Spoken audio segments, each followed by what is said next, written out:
Folks, today we're going to ask the age-old question. Is it a good idea to butcher knife this? But seriously, this is an Apple or Macintosh G3 Wallstreet Series 1. That's a mouthful. Kind of like that burger. But less edible. Or not so much, because the burger is made of ceramic and it's made of plastic. Anyway, this particular series of laptops replaced the original G3 Kanga, actually, and other models in that genre. I believe the Kanga was based on the PowerBook 2400, I think. Well, anyway, that was old school Apple, and this is new school Apple. New school Apple has sleekness, it has design, it has style, it looks fast, it's awesome. Okay, enough of that. This particular style of machine ushered in a new level of industrial design for Apple. This was released around the same time as the iMac, the original Bondi Blue model. It also ushered in the release of the new CEO, Steve Jobs, who returned after a brief hiatus to save the company from killing itself. And I have to say, of everything that's come out of Apple's industrial design labs, this is probably one of the most stylish laptops they've ever done. And in the time period this was created, in 1998, PC makers are manufacturing a slightly different laptop. Basically a cold, hard, monolithic slab.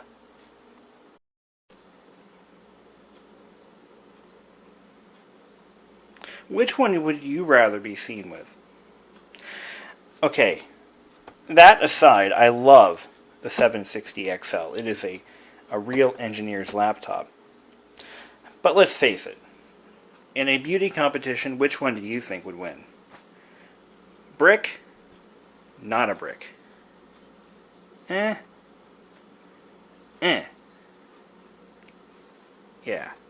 Michael Moore? Halle Berry. There's no competition. The Apple clearly wins. It is curvaceous, it is bold, it is beautiful, and it's relatively solid. And listen to the way this sounds when you close the lid. Listen carefully. Like a luxury car door. That, my friends, that is quality. Now, I'm comparing this to a very expensive IBM 760 XL, the very model that flew in the International Space Station, which has a similar clunk. But anyway, okay, now we're getting off a wild tangent here, and this is a lot of irrelevant stuff. But this is a beautiful laptop, a very powerful laptop, and a very expensive laptop. This machine cost around $3,000. This was not the cheapest of the Wallstreet Series 1. This is actually the middle-of-the-road, sort of high-end model. The cheaper one, I don't have the specs on in my memory bank, but it retailed for actually the least expensive of the Wallstreet series was called the Main Street, and I don't have the specs on hand, but they're readily available on Wikipedia. Let's get on with it. So this laptop features a G3 running at 292 megahertz. They couldn't afford the extra 8 megahertz, I guess, because the later model had 300 megahertz processors, but this one only has a 292. But it was the top end you could buy. It has the 13 point something inch display, active matrix. It's actually a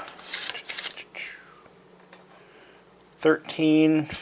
It has a 14-inch display. Okay, screw that. So maybe this was the more expensive model. Actually, I think it is. I don't know why I thought it had a 13, but no, this has the 14-inch display.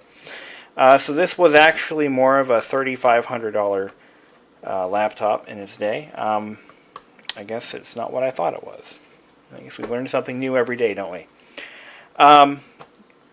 This thing has 64 or 100, it has 128 megs of RAM, but originally it would have had around 64 megs. It features a multi-bay floppy drive over here and CD-ROM drive over here.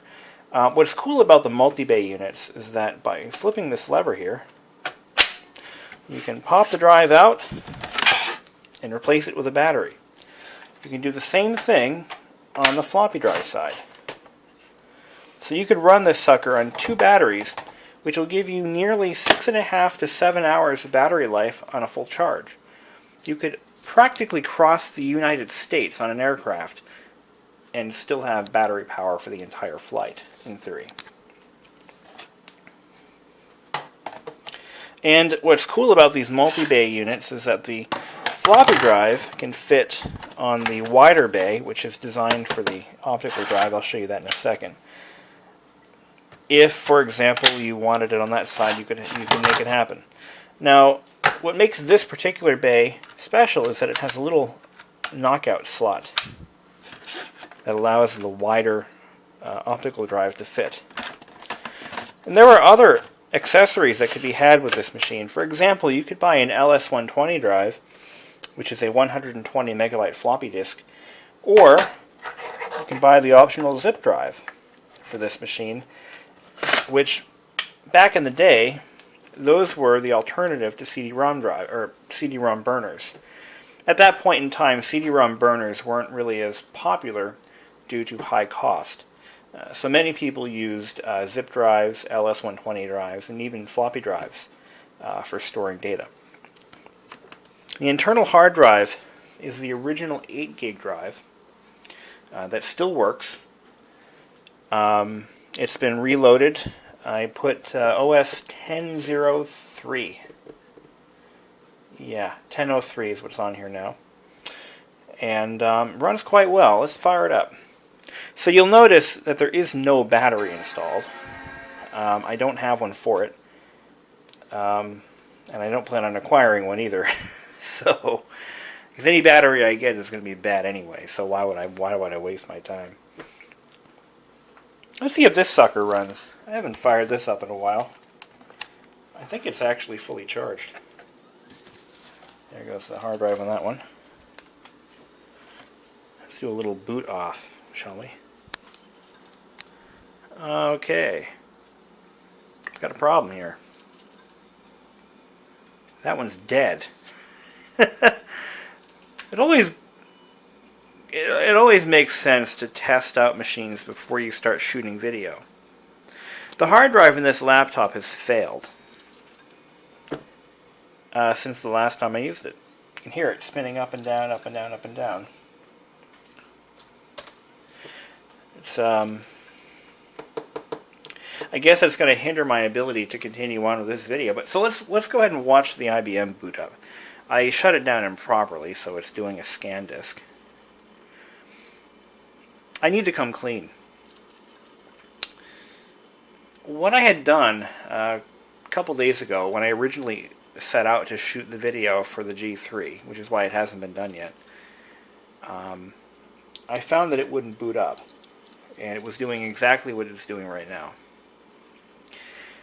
So I said, what the heck, I'll replace the drive. Well, it turns out that that particular ATA controller only accepts certain ATA66 drives. ATA 100 and 133 drives are kind of iffy. Some work, some don't. So I tried an ATA 133 drive,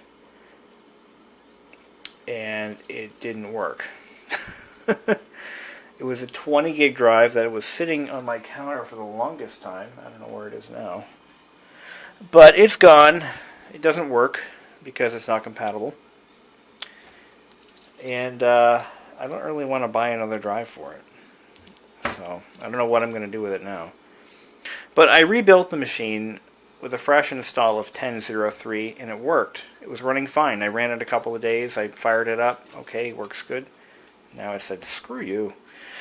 And it was running okay. I just go to fire it up now and I get that. So, you know, pain in the ass. Here we go. Here goes the IBM running off its original battery from 14 years ago. Actually, more like 15 years now, I think. Yeah, that's a shame. Well, we can still do an overall run around here, even if the drive is toast. So the Wallstreet Series 1, this is what it had for ports. You had your ADB, Apple Serial, yes, it still had those, Ethernet, HDI 30, SCSI, important, S-Video out, VGA out, power in, and over here you've got your audio in and audio out. And on this side you have a built-in 56K fax modem with two Type 2 PCM CIA slots. And the case itself is made of a black plastic, which is unusual for Apple. This is one of the few machines to use black molded plastic. I think it was one of the only laptops they ever made, except for that oddball black G3? No, Intel MacBook. And that really was an oddball. Make no mistake about it. But for the most part, Apple didn't really do black in their product lines. And it has a very cool aluminum plate on both top and bottom. This looks like plastic, but it's not. It's made of aluminum that's been coated with a rubberized material to help make the laptop easier to grip and carry. And it was from this design, or at least the inspired by this design, the first iBook was released just a few years later. I believe it was released in 2001 or 2000. No, 99. I think it was 99 because I remember when it came out I was in 9th grade. So 99 was about right. And these were still brand new machines back then. These were actually used or sold alongside the iBook. This was the professional machine. The iBook was the consumer college kid machine. But this was a far better system, way faster, way more capable.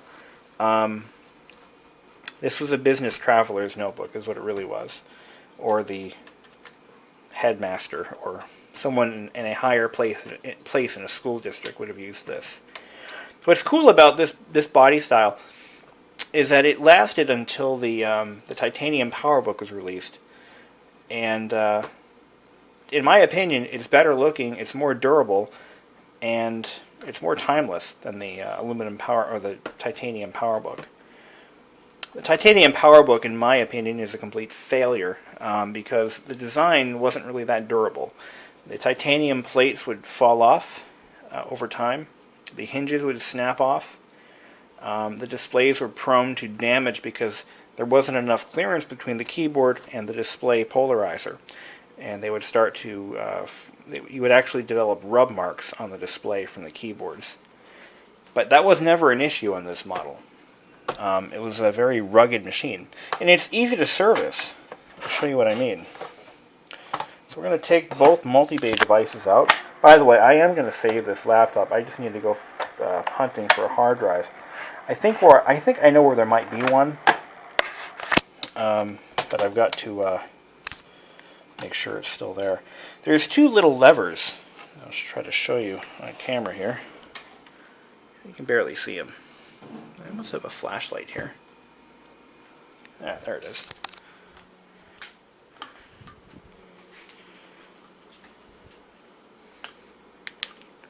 There's two little latches that you just slide forward and they unlock the keyboard. And that is how you get into this machine. Later models started using the little twist lock that goes right here with two pull tabs to release the keyboard. Then you just lift up and pull forward. and that releases it from the front, and you can roll it over. So you've got your flex circuits here, flex circuit cables here, and you've got these little plastic tethers that prevent you from damaging those. And underneath this cover, let's grab a screwdriver.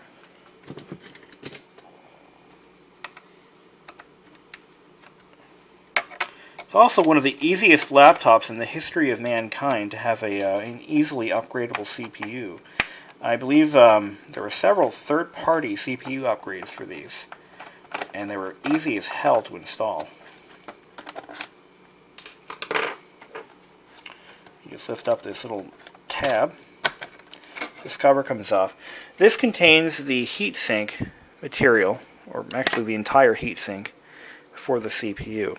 There is no heat piping here, which is surprising to me, but you have these thermally conductive pads that mate right up to the CPU. And over here, we have the CPU right there. We've got our memory, 128 meg stick in there now. And there's also onboard memory here and here. There's two chips. I believe there's somewhere around 64 megs or so on board. I could be wrong though. Or that could be video memory. I'd have to look that up, but I'm pretty sure there is onboard memory on this. Hard drive is under this cover here. Just pop out this screw, and the entire assembly lifts right out. Installation is exactly the reverse. Couldn't be simpler. Just line up this cover so that the tabs go in like so, and just lock it down.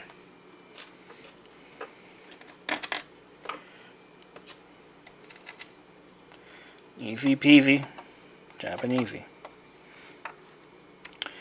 So keyboard replacements, hard drives, CPU and RAM upgrades, all can be done right from under the keyboard.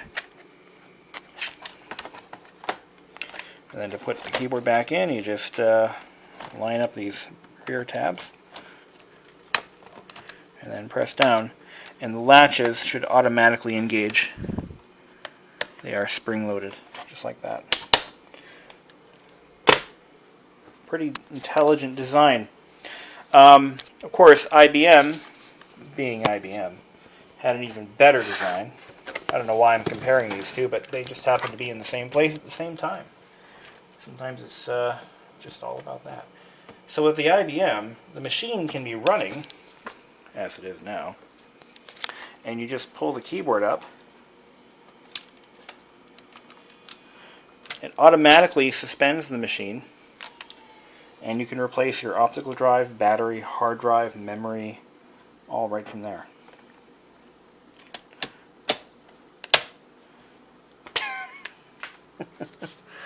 Easy, easy. When did laptops become... I would say that laptops became less service-friendly within the past 7 years. But prior to that, typical replacement parts, hard drives, optical drives, memory, that stuff was easy to get to. Not anymore. Not anymore. Looks like my battery is about to die. I'm going to let this thing run down. It's been a while. No, that's not right. I'm getting a full battery indicator here. But yet I'm getting... I probably should recalibrate that. Yeah, I'm thinking... Just shut her down. So there we have it, the PowerBook G3 Wallstreet Series 1, which we just discovered is the top-end model of its day. And aside from a faulty hard drive, it's a good runner. So, thanks for watching. Till then. Is it a good idea to... The least